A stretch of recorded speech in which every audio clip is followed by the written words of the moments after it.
ವೇದತ್ವ ಹೇಗೆ ಅಂತ ಹೇಳಿದಾಗ ಪ್ರತ್ಯಕ್ಷದಲ್ಲಿ ಅಥವಾ ಅನುಭೂತಿಯಲ್ಲಿ ಯಾವ ಉಪಾಯವು ಹೇಳಲ್ಪಡುವುದೋ ಅದಕ್ಕೆ ಪ್ರತ್ಯಕ್ಷ ಅನುಭೂತಿ ಉಪಮಾನ ಇತ್ಯಾದಿಗಳಿಂದ ಅನುಕ್ತವಾಗದೇ ಇರುವಂತಹ ಕೇವಲ ಶಬ್ದ ಪ್ರಮಾಣವನ್ನು ಅನುಸರಿಸಿ ನಾವು ಏನು ಆ ಪ್ರಮಾಣವನ್ನು ಹೇಳುತ್ತಾ ಇದ್ದೇವೆ ವೇದಗಳಿಗೆ, ಅದರಿಂದಾಗಿ ವೇದಕ್ಕೆ ವೇದತ್ವವನ್ನು ತಿಳಿಯತಕ್ಕದ್ದು ಎಂಬುದಾಗಿ ಶಾಸ್ತ್ರಗಳು ನಿರ್ಣಯ ಮಾಡಿದೆ. ಪ್ರತ್ಯಕ್ಷ ಪ್ರಮಾಣ, ಅನುಮಾನ ಪ್ರಮಾಣ, ಉಪಮಾನ ಪ್ರಮಾಣ, ಶಾಬ್ದ ಪ್ರಮಾಣ ಅಂತ ಇದೆ. ಈ ಪ್ರತ್ಯಕ್ಷಾದಿಗಳಿಂದ ನಾವು ಯಾವುದನ್ನು ನಿರ್ಣಯಿಸಬಹುದು, ಅದಕ್ಕೂ ಮೀರಿ ಶಬ್ದ ಪ್ರಮಾಣದ ಮೂಲಕ ನಾವು ವೇದಾಕ್ಷರಗಳಿಂದ ನಾವು ಒಂದು ನಿರ್ಣಯವನ್ನು ಪಡೆಯಬೇಕಾದಲ್ಲಿ ಆ ವೇದಾಕ್ಷರಗಳು ಸರ್ವಮೂರ್ಧನ್ಯ ಅಂತ ನಮಗೆ ತೀರ್ಮಾನ ಆದಾಗ ಈ ರೀತಿಯಾದಂತಹ ಈ ವೇದ ರಾಶಿ ಬಹಳ ದೊಡ್ಡದಾದಂತಹ ಜ್ಞಾನ ರಾಶಿ. ಈ ವೇದ ರಾಶಿಯನ್ನು ಭಗವಾನ್ ವ್ಯಾಸರು ನಮಗೆ ಅದರ ವಿಭಾಗವನ್ನು ಮಾಡಿಕೊಟ್ಟರು. ಏನು ಛಂದೋಬದ್ಧವಾದಂತಹ ಮಂತ್ರಗಳು, ಮಂತ್ರ ರಾಶಿ ಏನಿದೆ ಅದನ್ನು ಋಗ್ವೇದ ಅಂತ ನಿಬಂಧ ಮಾಡಿದರು. ಇನ್ನು ಗದ್ಯಾತ್ಮಕವಾದಂತಹ ಏನು ಮಂತ್ರ ರಾಶಿ ಇದೆ ಅದನ್ನು ಸಾಮ ಅಂತ ನಿರ್ಣಯ ಮಾಡಿದರು. ಗೀತ್ಯಾತ್ಮಕವಾದಂತಹ ಮಂತ್ರವನ್ನು ಸಾಮ ಅಂತ, ಇನ್ನು ಗದ್ಯಾತ್ಮಕವಾದಂತಹ ಆ ಮಂತ್ರ ರಾಶಿಯನ್ನು ಯಜಸ್ಸು ಅಂತ ನಿರ್ಣಯ ಮಾಡಿದರು. ಈ ಕ್ರಮದಲ್ಲಿ ಇಷ್ಟು ಭಾಗ ಋಗ್ವೇದ, ಇಷ್ಟು ಭಾಗ ಯಜುರ್ವೇದ, ಇಷ್ಟು ಭಾಗ ಸಾಮವೇದ, ಅವಶಿಷ್ಟವಾದದ್ದು ಅಥರ್ವಣ ವೇದ. ಈ ಪ್ರಕಾರವಾಗಿ 4 ಜನ ಶಿಷ್ಯರಿಗೆ ಆ ವೇದ ಸಂಪ್ರದಾಯವನ್ನು ವ್ಯಾಸರು ನಮಗೆ ಅನುಗ್ರಹ ಮಾಡಿದರು.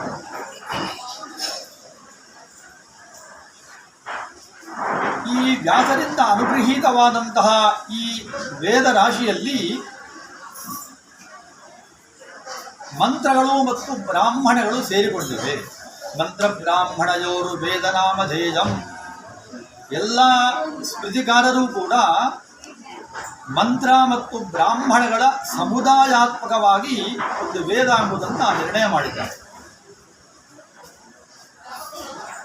ಹಾಗಾದರೆ ಮಂತ್ರಗಳು ಯಾವುದು, ಬ್ರಾಹ್ಮಣಗಳು ಯಾವುದು ಎಂಬುದನ್ನು ನಿರ್ಣಯ ಮಾಡುವುದಕ್ಕೋಸ್ಕರ ನಮಗೆ ಶಾಸ್ತ್ರಗಳು ಉಪದೇಶ ಮಾಡುತ್ತವೆ. ಯಾಜ್ಞಿಕ ಸಮಾಖ್ಯಾನಂ ಮಂತ್ರಲಕ್ಷಣಂ ಎಂಬುದಾಗಿ ಬೋಧಾಯನ, ಅಪಸ್ತಂಭ, ಆಶ್ವರಾಯನ, ದ್ರಾಕ್ಷಾಯಣ ಇತ್ಯಾದಿ ಏನು ಯಾಜ್ಞಿಕ ಆಚಾರ್ಯರಿದ್ದಾರೆ, ಆ ಯಾಜ್ಞಿಕ ಆಚಾರ್ಯರು ಇಷ್ಟಿಷ್ಟು ಭಾಗವನ್ನು ಮಂತ್ರ ಅಂತ ನಿರ್ಣಯ ಮಾಡಿದ್ದಾರೆ.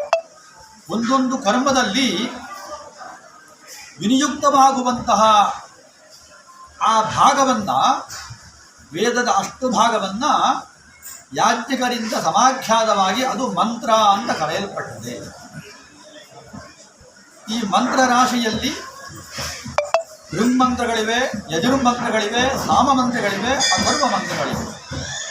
ಆ ಎಲ್ಲ ಮಂತ್ರಗಳೂ ಕೂಡ ಸಾಕ್ಷಾತ್ ಕರ್ಮದಲ್ಲಿ ವಿನಿಯುಕ್ತವಾಗಿರುವಂಥವುಗಳು. ಆ ಕರ್ಮದಲ್ಲಿ ವಿನಿಯೋಗವನ್ನು ಹೇಳುವಂತಹ ಶೋಧನೆಗಳಿಗೆ ಬ್ರಾಹ್ಮಣ ಅಂತ ಹೆಸರು. ಆ ಶೇಷೇ ಬ್ರಾಹ್ಮಣ ಶಬ್ದ ಅಂತ ಹೇಳಿದ್ದಾರೆ. ಮಂತ್ರವನ್ನು ಹೊರತಾಗಿ ಉಳಿದೆಲ್ಲ ಭಾಗಕ್ಕೂ ಬ್ರಾಹ್ಮಣ ಅಂತ ಹೆಸರು. ಪ್ರಾಯಶಃ ನಮ್ಮ ವೇದರಾಶಿಯನ್ನು ನಾವು ನೋಡಿದರೆ ಬ್ರಾಹ್ಮಣಗಳ ಸಮೂಹ ಬಹಳ ದೊಡ್ಡದದು. ಮಂತ್ರಗಳ ಸಮೂಹ ಅಲ್ಪವಾಗಿ ಕಾಣುತ್ತದೆ, ಬ್ರಾಹ್ಮಣ ಸಮೂಹ ವಿಸ್ತಾರವಾಗಿ ಕಾಣುತ್ತದೆ. ಆ ಬ್ರಾಹ್ಮಣಗಳು ಶೇಷೆ ಅಂತ ಹೇಳಿದ್ದಾರೆ. ಮಂತ್ರವನ್ನು ಹೊರದಾದಂತಹ ಉಳಿದೆಲ್ಲ ಲಕ್ಷಣಗಳಿಂದ ಕೂಡಿದಂತಹ ವೇದ ವಾಕ್ಯಕ್ಕೆ ಬ್ರಾಹ್ಮಣ ಅಂತ ಹೆಸರು. ಆ ಬ್ರಾಹ್ಮಣದಲ್ಲಿ ವಿಧಿ, ನಿಷೇಧ, ಅರ್ಥವಾದ, ನಾಮಧೇಯ ಇತ್ಯಾದಿ ಅನೇಕ ಅವಾಂತರ ಭೇದಗಳಿವೆ. ಯಾವುದು ಕರ್ಮವನ್ನು ಪ್ರವರ್ತಿಸುವುದಕ್ಕೆ, ಕರ್ಮದಲ್ಲಿ ಪ್ರವೃತ್ತಿಯಾಗುವುದಕ್ಕೆ ಆಜ್ಞಾಪರವಾದಂತಹ ವಾಕ್ಯಗಳಿವೆ. ಅದಕ್ಕೆ ವಿಧಿವಾಕ್ಯ ಅಂತ ಹೇಳಿ. ಯಾರು ಯಾವ ಕರ್ಮದಿಂದ ನಿವೃತ್ತಿಯನ್ನು ಹೊಂದಿ ಆ ನಿವೃತ್ತಿ ಫಲಕವಾದಂತಹ ಆ ವಿಧಿವಾಕ್ಯ, ಆ ರೀತಿಯಾದ ವಾಕ್ಯಕ್ಕೆ ನಿಷೇಧ ವಾಕ್ಯ ಅಂತ ಹೇಳಿ. ಹಾಗಾದರೆ ಎಲ್ಲಿ ವಿಧಿ ಎಲ್ಲಿ ನಿಷೇಧ ಅಂತ ಕೇಳಿದಾಗ, ಯಾವುದು ಶ್ರೇಯ ಪ್ರಾಪ್ತಿಗೆ ಹೇತುಭೂತವಾದ ಕರ್ಮವಿದೆ ಆ ವಾಕ್ಯಗಳಿಗೆ ನಮಗೆ ಪ್ರವೃತ್ತಿ, ಆ ಕರ್ಮದಲ್ಲಿ ಪ್ರವೃತ್ತಿಯಾಗಬೇಕು, ಅಲ್ಲಿ ವಿಧಿ ಪ್ರವರ್ತಿಸುತ್ತದೆ. ಉದಾಹರಣೆಗೆ ವಾಜವ್ಯಕ್ಕೆ ಶ್ವೇತಮಾಲಭೇದ ಚಿತ್ತಜಾಯಜೇತ ಪಶುಕಾಮಃ ಕಾರೀರ್ಯ ವೃಷ್ಟಿಕಾಮೋ ಜಜೇತ. ಇಲ್ಲೆಲ್ಲ ಫಲ ಸಂಬಂಧ ನಮಗೆ ತೋರ್ತಾ ಇದೆ. ಆ ಕರ್ಮದಲ್ಲಿ ನಾವು ಪ್ರವರ್ತಿಸುವುದಕ್ಕೆ ನಮಗೆ ಇದೆಲ್ಲ ವಿಧಿವಾಕ್ಯಗಳು. ಅಲ್ಲಿ ಯಜೇತ ಎಂಬಂತಹ ಶಬ್ದವನ್ನು ನಾವು ಕಾಣುತ್ತೇವೆ. ಯಾಗ ಮಾಡತಕ್ಕದ್ದು ಅಂತ ಅರ್ಥ. ಅದು ಶೋಧನಾ ವಿಧಿವಾಕ್ಯ. ಯಾವುದು ಶ್ರೇಯ ಫಲಕವಲ್ಲ, ಅನಿಷ್ಟ ಫಲಕವಾದಂತಹ ಕರ್ಮ ಯಾವುದಿದೆ, ಶೇನೇನ ಅಭಿಜರಂ ಯಜೇತ ಅಂತ ಇದೆ. ಅಲ್ಲಿಯೂ ಕೂಡ ಯಜೇತ ಎಂಬಂತಹ ವಿಧಿ ಇದೆ. ಆದರೆ ಅದು ಅನಿಷ್ಟ ಫಲಕವಾದ ಕರ್ಮ, ಅಭಿಚಾರ ರೂಪವಾದಂತಹ ಅನಿಷ್ಟ ಫಲಕವಾದ ಕರ್ಮಾದ ಕಾರಣ ಅಲ್ಲಿ ನಮಗೆ ಪ್ರವೃತ್ತಿ ಬರಬಾರದು, ಅಲ್ಲಿಂದ ನಾವು ನಿವೃತ್ತರಾಗಬೇಕು. ಆದ್ದರಿಂದ ಅದು ಅಲ್ಲಿ ನಿಷೇಧ ಪ್ರವೃತ್ತಿಯಾಗುತ್ತವೆ. ಶೇನಯಾಗು ಮಾಡತಕ್ಕದ್ದಲ್ಲ ಅಂತ ನಮಗೆ ಗೊತ್ತಾಗುತ್ತೆ. ಅದು ಅನಿಷ್ಟ ಫಲಕವಾಗಿದೆ. ಅದು ಕೂಡ ವೇದದಲ್ಲೇ ಬಂದರೂ ಕೂಡ ಅಲ್ಲಿ ನಾವು ಪ್ರವರ್ತಿಸಬಾರದು ಎಂಬುದು ತಾತ್ಪರ್ಯ. ಇನ್ನು ನಾಮಧೇಯ ವಾಕ್ಯಗಳನ್ನು ನಾವು ಕಾಣುತ್ತೇವೆ. ಉದ್ಭಿದ ಜಜೇತ ಅಂತ ಬರುತ್ತದೆ. ಉದ್ಭಿನ್ನಾವಗ ಯಜ್ಞೇನ ಜಜೇತ. ಉದು ಭಿದ್ಯತೆ ಫಲಂ, ಉದು ಭಿದ್ಯತೆ, ಆ ಕರ್ಮದಿಂದ ಫಲವು ಪ್ರಾಪ್ತಿಯಾಗುತ್ತದೆ. ಆ ಶಬ್ದವನ್ನು ಇಟ್ಟುಕೊಂಡು ಉದ್ಭಿನ್ನಾಮಕ ಯಾಗ ಅಂತ ಮಾಡಿದ್ದಾರೆ. ಈ ರೀತಿಯಾಗಿ ಚಿತ್ರಯಾಜೇತ ಪಶುಕಾಮಃ, ಚಿತ್ರ ನಾಮಕ ಯಾಗ, ಚಿತ್ರ, ಈ ರೀತಿಯಾಗಿ ನಾಮಧೇಯಗಳನ್ನು ನಾವು ಕಾಣುತ್ತೇವೆ. ಇದು ಕೂಡ ಬ್ರಾಹ್ಮಣದಲ್ಲಿ ಬಂದಿರುವ ಒಂದು ಅವಾಂತರ ವಿಭಾಗ. ಇನ್ನು ಅರ್ಥವಾದ ವಾಕ್ಯಗಳು ಸಾಕಷ್ಟಿವೆ. ಸಾಮಾನ್ಯವಾಗಿ ಅನೇಕ ವಿಧಿವಾಕ್ಯಗಳ ಜೊತೆಯಲ್ಲಿಯೇ ಅರ್ಥವಾದ ವಾಕ್ಯಗಳನ್ನು ಕೂಡ ನಾವು ಕಾಣುತ್ತೇವೆ. ಯಾವ ಕರ್ಮ ಅತಿಶಯವಾಗಿ ಫಲವನ್ನು ನೀಡುತ್ತದೆಯೋ ಆದಷ್ಟು ಶೀಘ್ರವಾಗಿ ಅತಿಶಯವಾದಂತಹ ಫಲವನ್ನು ನೀಡುತ್ತದೆ ಎಂಬುದಾಗಿ ಫಲದಲ್ಲಿ ನಮಗೆ ಪ್ರರೋಚನೆಯನ್ನು ಉಂಟು ಮಾಡುವಂತಹ ವಾಕ್ಯಗಳಿಗೆ ಅರ್ಥವಾದ ವಾಕ್ಯ ಅಂತ ಹೇಳಿದರು. ವಾಯವ್ಯಕ್ಕೆ ಶ್ವೇತಮಾಲಭೇದ ಭೂತಿಕಾಮಃ, ಇಷ್ಟು ವಿಧಿವಾಕ್ಯ. ಭೂತಿಕಾಮನಾದವನು ವಾಯವ್ಯ ಶ್ವೇತ ಜಾಗವನ್ನು ಮಾಡಬೇಕು ಎಂಬುದಾಗಿ ನಮಗೆ ಅದು ವಿಧಿಯನ್ನು ಹೇಳುತ್ತದೆ.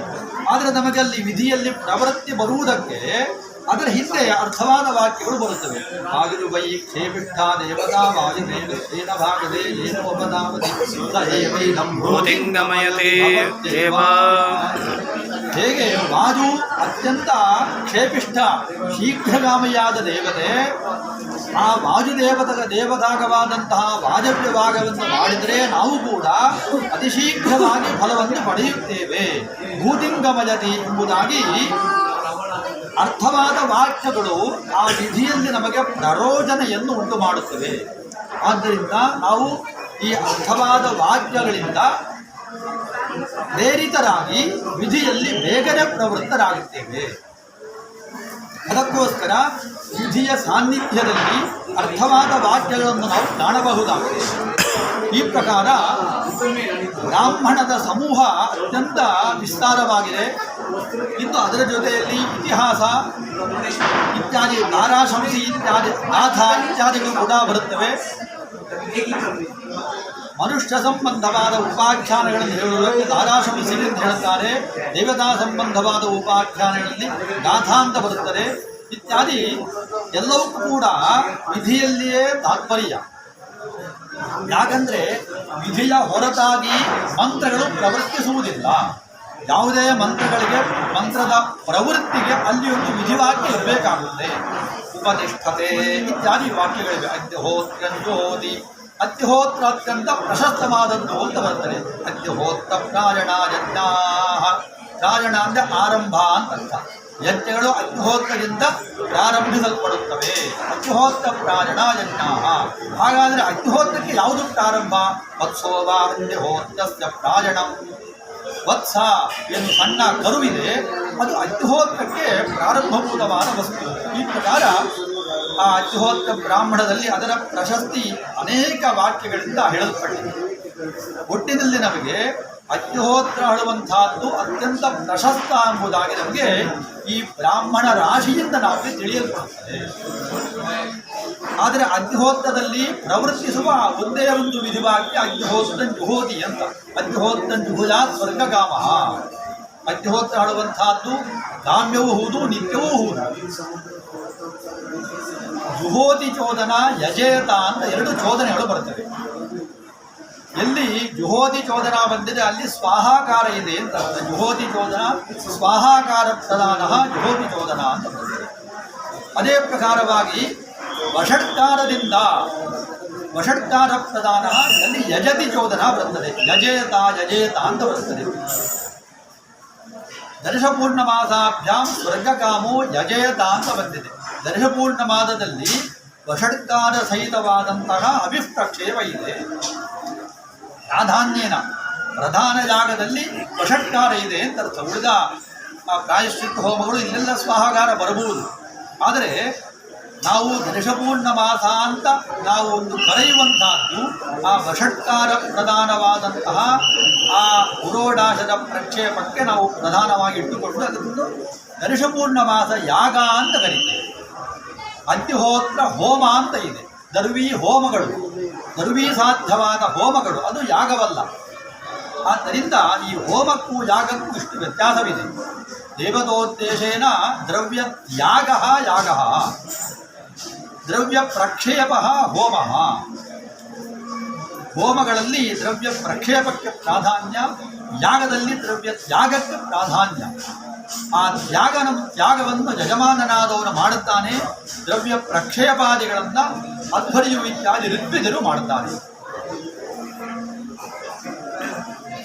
ಈ ಹೋಮಗಳಲ್ಲಿ ಅದು ಸಾಮಾನ್ಯವಾಗಿ ಏಕಋತ್ವಿಜ, ಅಲ್ಲಿ ಒಬ್ಬನೇ ಋತ್ವಿರ್ತಾನೆ ಪ್ರಾಧಾನ್ಯವಾಗಿ, ಉಳಿದ ಋತ್ವಿಜರು ಸಹಾಯಕರಾಗಿರುತ್ತಾರೆ. ಆದರೆ ಯಾಗಗಳಲ್ಲಿ ಹಾಗಲ್ಲ.